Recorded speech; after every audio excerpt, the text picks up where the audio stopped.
Well, if you've just watched my last video, you pretty much knew what I was going to do next.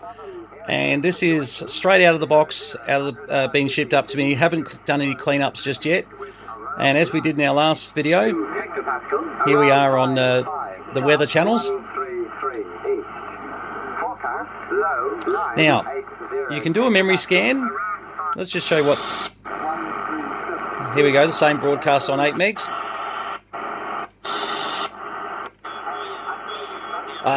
Now, they run two independent broadcasts, one on 12362, one on 365. Obviously, the location of 365 is working better to my location with the horizontal dipole, which is a very good point, actually. This would be far from the right antenna for this band. Let's have a little play, actually, for a second. Let's have a look. Let's go to the OptiBeam. Hang on. Oh, look at that. So that's on the OptiBeam, which is resonant on 14 megs. And we'll go back to the horizontal dipole. Actually, first then we'll go to a station master. Terrible. And, yep, so it just shows, sorry for this back and forth here, I've just got to stretch over.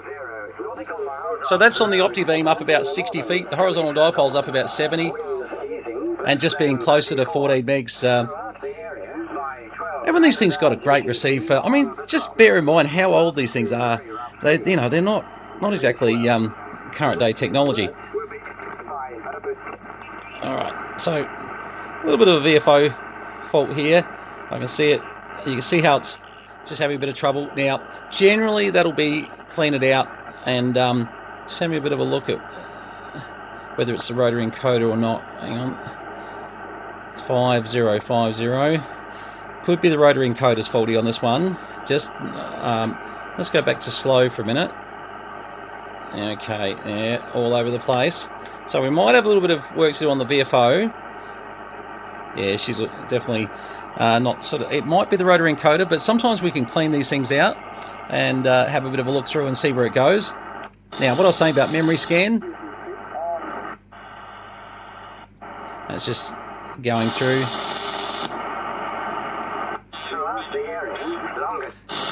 Oops, sorry, I should have got that. Look at that, you can actually hear, the other frequency.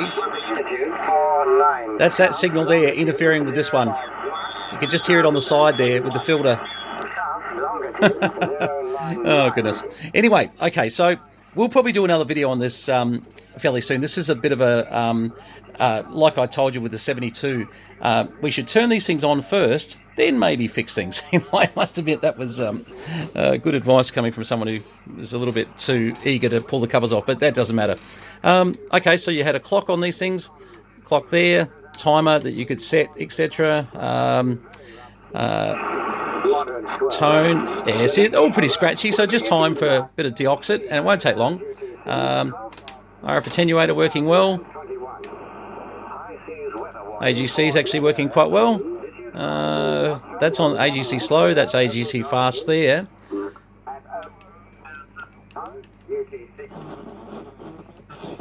Oh, I can't remember. These might have FM. Yes, I think they do, standard. I don't think you had to put a board in. Oh, anyway, I'll get back to you on that. I think you're right. You didn't have to put an FM board in these, unlike Icon where everything was an option. What else? You can set your time. Narrow and wide, receive, dimmer. Once again, we'll replace a globe over here, no big deal, easy. Noise blanker, up you go in bands, etc. So really, once the VFO's fixed on this, and when I say fixed, I don't want to overstate this. It could be as simple as cleaning it out. I'm just trying to remember what they used on the 2000s. It's been a while, but... let's pull the lid off and find out. Hey, I wasn't going to do this now, but this is a story of my videos, isn't it? Okay, so let's just have a quick look inside because we can. And don't you love these switches which pull back and forth like this? That's their attenuator, so that's how they do it. You can't really see it moving. Oh, you can, yeah, just, yeah. Anyway, certainly works. Okay, so in here is our VFO. And to be honest, we can't get a good look at it from there. And unfortunately, from down here, we don't get a real good look. I need to get my torch. But, oh, you know what's coming back to me. Okay, so, yes. It's coming back to me. They're not a rotary encoder. Hang on a tick. Okay, so these little fellas are very interesting because it's using light.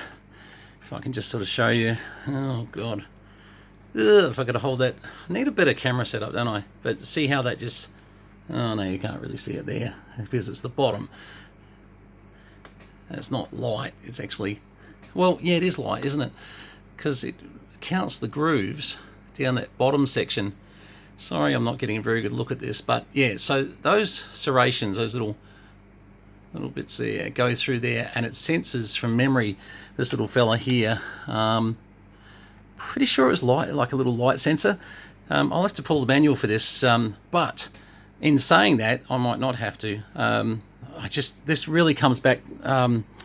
Geez, I reckon about a year ago we had one of these, and what it was the adjustment of VR1, VR2 that was actually causing our problem. Now, because of my camera setup, unfortunately, I'm going to have to set it up with no way of actually showing you, but I'll try and give you a bit of an idea after. It's really good though if I do it that way, because then if I get it wrong, you don't see me get it wrong either. So yeah, it's kind of neat. The technician that can never be wrong. All right. I'm still in my actual radio room. I should be in the workshop area. For some reason, I have struggled along in here today, where this is my normal area where I sit with my radios and rubbish and etc. Everywhere. So I don't know. Anyway, I've just felt comfortable in here, and can you tell in my voice I'm having a better day health-wise? It's not to go into a massive conversation, but one of the things I appreciate so much at the moment is when you get a good night's sleep and you actually get a good day health-wise. So if you are in good health out there, please take advantage of it, use it, and be happy, because I can tell you now, I have a lot of days where they're not like this, and you'd almost swear I was on drugs today. I'm sort of so ready to go and fix a radio or just do whatever. Well, that's what happens when you get a better day. So anyway, enjoy your health. All right, let's get back to this. Let me just have a little touch up on this to see what I can do. Okay, so our problem is all about counting at the moment, and you need to be able to check this in all of its different modes, slow, mid and fast. Now, I did one of these going back a bit. If you go back through my videos, I reckon we went into a bit more detail. The minute I saw it, I thought, something rings a bell. Now, my memory is it's not good lately. Unfortunately, some of the drugs I got to try and combat some of the other problems I've got, not mental problems, by the way. Sam will tell you all about those. But the physical ones. Unfortunately, it is affecting my memory at times. So if I forget your name next time I see you, just blame my doctor or surgeon. Anyway, let's have a look. So I just want to go through. So see how we're counting from 1 to 10 here. 1 to 10, 1 to 10, 1 to 10. Okay, all good. So now we're counting 5 to 0, 5 to 0, 5 to 0, and the next digit 1 to 10, 1 to 10. Okay, so next digit, we're going up in 5kc steps, etc. What you need to do, and previously on the board that I showed you, that to pull this VFO out, you've got to take the 2 screws off the sides of this. Just give your front panel a little bit of leeway, and underneath here there's a... Oh, let's get that right. Yeah. Okay. So there is sorry. Hang on. Just have a look here. Make sure I got that right. I just want to do something here. Sorry about that. It's all right. I just wanted to move something. It just looked like it was a bit close, but I was wrong. It's my eyesight. It was all actually okay. But sorry. What I was saying was there's a zip tie that goes around here, which you'll need to cut. And really, no big deal if you leave it off. It's not going to, sort of be a problem. But see on the back of the board there, and this is where I just wanted to sort of say, I pulled this out. You don't need to. You can actually get through the top and just get in to those 2 adjustments that are there. And remember I was saying about my memory and health and all that sort of stuff. Well, had I gone and probably looked at my own video, I haven't done that, but I reckon that what we did was we suggested you come down with a insulated screwdriver, like a little TV alignment tool, and you can just touch these two adjustments on the back here, coming in from the top section, not with the screwdriver here. Actually, let me just show you what the screwdriver I'd prefer you use.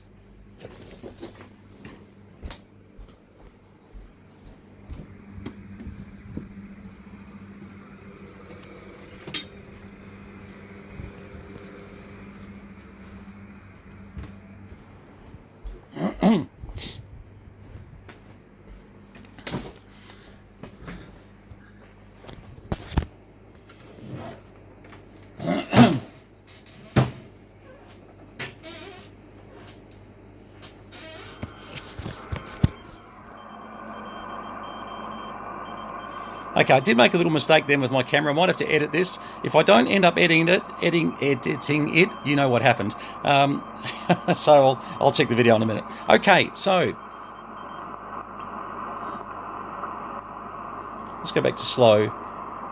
Yeah, that's nice. Very nice. And I'm still on the OptiBeam at the moment, so being on that frequency seems to be working about right. All the broadcasts have gone off for the moment. They'll come back up soon. I think every half an hour or so they come up, every 20 minutes, something like that.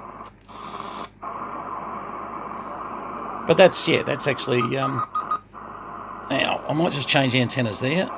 Righto, that puts us on a horizontal loop. Yeah, that VFO is working beautifully now. I might go to mid just to really move up and down the band. But as you can see, yeah, working beautifully. And you'll have to excuse me. There are some times where I'll tell you to do something, and then it'll just occur to me to actually say, "Hang on, there's another way." I'm going to have to check this video though. I have a really bad feeling we just missed a little bit before, but we'll have a look through and just see if this video seems a little bit out of touch with reality somewhere in the middle. It's because I reckon I thought I was recording when I wasn't, then I was recording when I was. No, I don't know. Anyway, you get it. But overall, just to recap, just in case we did miss that bit, we might have too. I'll just very quickly say this again. What I was saying was, this is the tool that you need to use. It comes in through the front, comes down here. These are the two controls, 1 and 2, just there. And what I didn't sort of say was those two variables there, you only want to touch them slightly. You do not want to go crazy because you'll lose the point of where generally they're like a fraction of a millimeter off, sort of, and you'll just move it and you'll check it, move it and check it. Now, if one control doesn't make any difference, don't go moving it, more than about a millimeter. Move the other one and you'll find it'll come good. The problem is that if you get them miles out, then you're going to have to go back to the Kenwood manual and you're going to have to set them up by the Kenwood manual, which quite seriously, I don't even have the equipment to set that up. So that's where it gets a bit sort of annoying, where you can just do a little touch up that we're talking about right now and get this thing working well. I thought I heard someone. Oh, hang on, sideband, lower sideband. Someone's there. We'll go to slow tuning.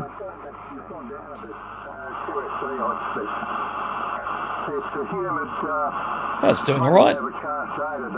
What we'll do is we'll replace the light behind there, and obviously, this has been sitting around a very long time. Time to give all the knobs a clean and everything, but this will come up looking very nice. A great little receiver. All right, well, look, this wasn't. I wasn't intending to go through the fix up. I was going to do the fix up and then the clean up all in one, but we're sort of doing it backwards at the moment. But that's all okay.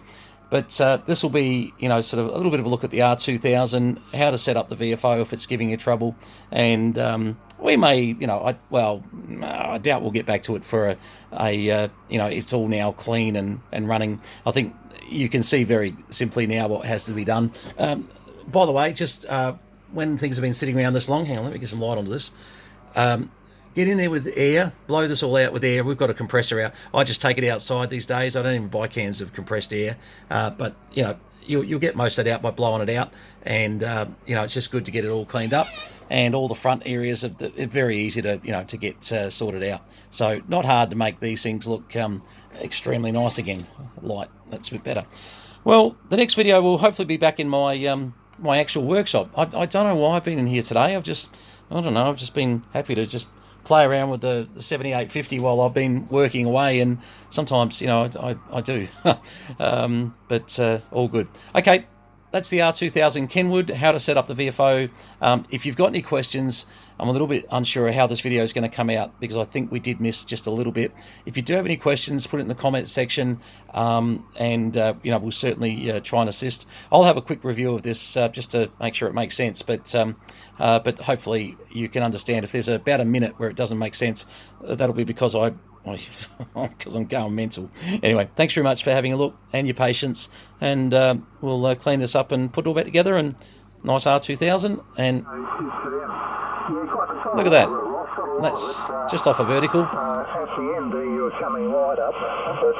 Just very quickly, before I say bye, let's try that attenuator. Oh, look at that. Look at that. That really is 40 dB, or 30 dB, sorry, of attenuation. Slow, fast AGC. That's slow. That's fast. I get carried away with these things. I've got to finish this video because you'll be here forever. Oh, clean controls too with deoxit. That's the other little thing. It's not too bad. Just a little bit of rubbish in there. Get some blood taken for my next blood test, and it took forever. Yeah, it's definitely got FM, so that's good. Okay. Just thought, while we had such a strong signal coming through, it's nice to hear such a good signal coming through on 7 megs. 73's to you from VK3 Charlie Mike, Tangam, Balanga, Northeast Victoria, Australia. All the best.